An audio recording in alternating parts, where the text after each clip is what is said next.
Brazil তাদের বিশ্বকাপের squad ঘোষণা করে ফেলছেন এবং এখানে সবচাইতে বড় নাম যেটা ছিল সেটা হচ্ছে নেইমার জুনিয়র। আর এখানেই কার্লো আনচেলত্তি তার মাস্টার ক্লাস ড্রপ করছেন নেইমার জুনিয়রকে নিয়ে। এবং কার্লো আনচেলত্তিকে কেন যে ম্যান ম্যানেজমেন্টের মাস্টার বলা হয়, লেজেন্ড বলা হয়, বা আপনি বলতে পারেন যে গ্রেট যেই দিক থেকে কার্লো আনচেলত্তি, সেটাই সে ড্রপ করছে। আপনি দেখেন যে সে যদি আইসাই বলতো যে আমার দলের সব কিছু কেন্দ্রিক হবে নেইমার এবং আমরা নেইমারকে দিয়েই দল চলবে এবং নেইমারকে নিয়েই এই দল সংগঠিত হবে সব কিছু, যেটা কিনা অন্য সব কোচেরাই আসার পরে বলছেন হ্যাঁ নেইমার এই দলের একটা অবিচ্ছেদ্য অংশ এবং নেইমারকে ঘিরেই আমাদের প্ল্যান, তাহলে নেইমারের ভিতরে বা যে কোনো প্লেয়ারের ভিতরে পৃথিবীর এই ক্লান্তিটুকু চলে আসে যে না আমি তো আসি, আমার ওই ফিটনেস ওই কিছুর দিকে নজর দেওয়া দরকার নেই, আমি আমার ইউজুয়াল গেমটা খেলি।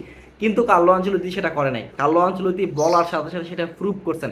কার্লো আনচেলত্তি আসলো, বললেন যে আমার টিম নেইমার থেকে সম্পূর্ণ ওজন ভার আমি যে ম্যাচ আছে সেটা আমি কমাবো এবং টিমগত হয়ে সবাইকে সমান ওজন নিতে হবে।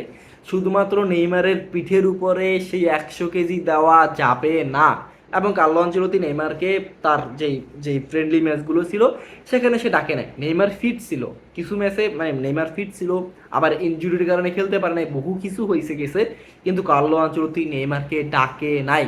এই কারণে এইখানে মাস্টার ক্লাস খেলে গেছে। তখন নেইমারের ভিতরে একটা একটা এই নিউজ বারবার প্রোভাইড করতেছিল কার্লো আনচেলত্তি যে তাকে তার দলে তারাই চান্স পাবে যারা ক্লাবে নিয়মিত ভালো খেলবেন এবং ফিট থাকবেন, এবং নেইমার সেই চ্যালেঞ্জ নিছেন। নেইমার একটা প্রফেশনাল গাই, নেইমার যেভাবে খেলেন এবং সেই যেভাবে নিজেকে বিল্ড করছেন, হ্যাঁ ইনজুরিতে পড়ছেন অনেক বেশি, সব কিছুই করছে সান্তোসে যাওয়ার পরে, সে একের পর এক গেম সে নিজের হাতে বাঁচাইছে সান্তোসরে এবং তার ফিটনেস লেভেল ঠিক রাখছেন এবং নেইমারকে দলে রাখা হয়েছে। এবং এটাই ছিল যে মাস্টার ক্লাস ড্রপ করা কার্লো আনচেলত্তির। সে যেভাবে দূরে রাখছেন, দূরে রেখেও কাছে রাখছেন নেইমারকে, তার সাথে কথা না বলে কথা ডেফিনেটলি বলতে পারেন কিন্তু দূর থেকে নেইমারকে গাইড করছে যে নেইমার তোমাকে কি করতে হবে কি করতে হবে না। এবং আমি এটা বিলিভ করি যে প্রত্যেকটা ম্যাচ নেইমার জুনিয়র স্টার্ট করবেন বিশ্বকাপের হয়ে, এবং যে আসে ফ্রেন্ডলি ম্যাচগুলোতে নেইমার জুনিয়রের একটা বড় রোল আমরা দেখতে পারবো।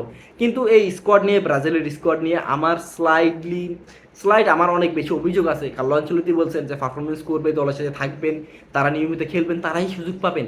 কিন্তু কথা হচ্ছে যে তাহলে মার্টিনেলি কি কারণে আসলো? আমার আমার এখানে ফাবিনো কে? মানে একটা সৌদি প্রো লিগে খেলা, সেখানে কি করতেছে না করতেছে আমরা কেউ জানি না, আমি নিজেও জানি না। মানে জাস্ট ইমাজিন করে না ভাই। ঠিক আছে আপনার মিডফিল্ড, ব্রাজিলের মিডফিল্ড যদি ডুবাই, ব্রাজিলের মিডফিল্ড ডুবাবে। ব্রাজিলের মিডফিল্ডে ক্যাসিমিরো আপনি হচ্ছে যে আপনি জোলিন্টন তো নাই, ইঞ্জুরির কারণে চলে গেছে, আপনি ক্যাসিমিরোর কথা চিন্তা করতে পারেন, আপনি ফাবিনের কথা চিন্তা করতে পারেন। মানে যারা খেলবেন ডিস্ট্রয়ার টাইপের বা কিছু, আমার সেখানে পাকিয়েতা ভাই কই খেলতেছে, ব্রাজিলিয়ান লিগে কোন টিমে একটা খেলতেছেন, মানে সে নিজেও জানে না, সেখান থেকে মানে পাকি তাকে নিয়ে আসা হয়েছে। আমি জানি না প্লেয়ারের অভাব ছিল কিনা, আমি জানি না এটা কিভাবে কোন দিক থেকে আনছে, মার্টিনেলি কোন দিক থেকে আসে।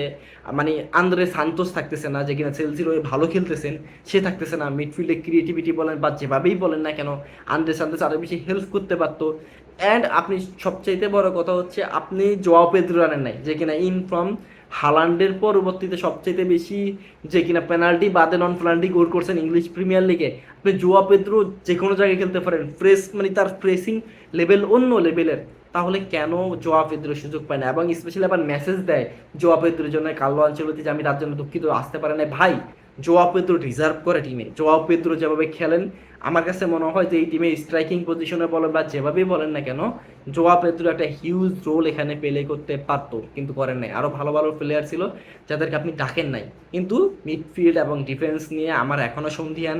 ঠিক আছে ব্রাজিলের খেলা অ্যাটাকিং দেখবে সবাই, আমি আই হোপ সো ব্রাজিল ভালো কিছু করুক, তবে দেখা যাক ব্রাজিল ভালো কিছু করার কথা কার্লো আনচেলত্তি যেহেতু আছেন, কিন্তু আমি মিডফিল্ড এবং ডিফেন্স দিয়ে অত বেশি হোপ পাইতেছি না।